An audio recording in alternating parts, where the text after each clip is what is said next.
Okay, now we're going to talk about difference quotients. Difference quotients are certain algebraic expressions that appear often in calculus, and because they can be kind of difficult to simplify, we're just going to learn how to deal with the algebra of simplifying a difference quotient. So, given a function f, this expression is defined to be the difference quotient of f. You take f, you evaluate it at x plus h, you subtract f of x, and divide the whole expression by h. Now let's see what this looks like in an actual example. So here we have f of x equals 5x plus 4, and so I've written the difference quotient here.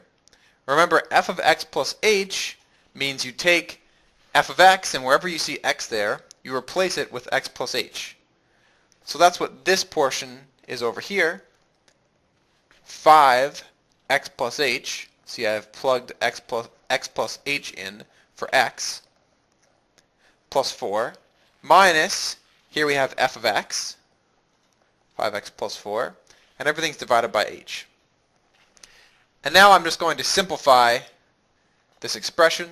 So I'm going to multiply this out, and I'm going to distribute this negative sign. I get 5x plus 5h plus 4 minus 5x minus 4 all over h.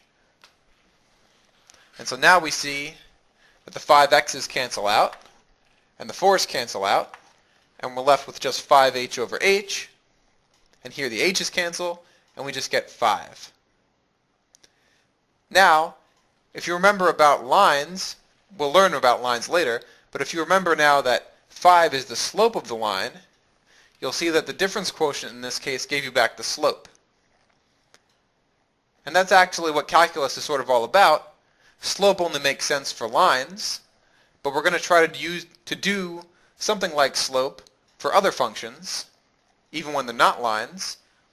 And what we'll do will involve this difference quotient. So that's why we're looking at expressions like this. This is something like the slope of a function. But don't worry if you don't understand that. That's calculus. For now, we're just going to worry about simplifying these expressions. So here's another example. Say we have g of x equals x squared plus 6. On the next line, I've written the difference quotient.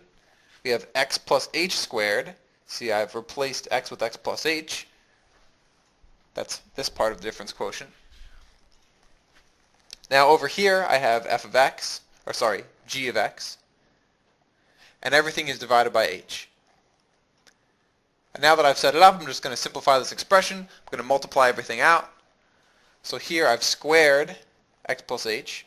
So I get x squared plus 2xh plus h squared plus 6 minus x squared minus 6, just distributing this negative sign. And now the x squareds will cancel, the 6's will cancel, and we just get 2xh plus h squared divided by h. I can cancel an h from each of these terms up here to cancel the bottom. And so I'm left with 2x plus h, and that's as simplified as it gets.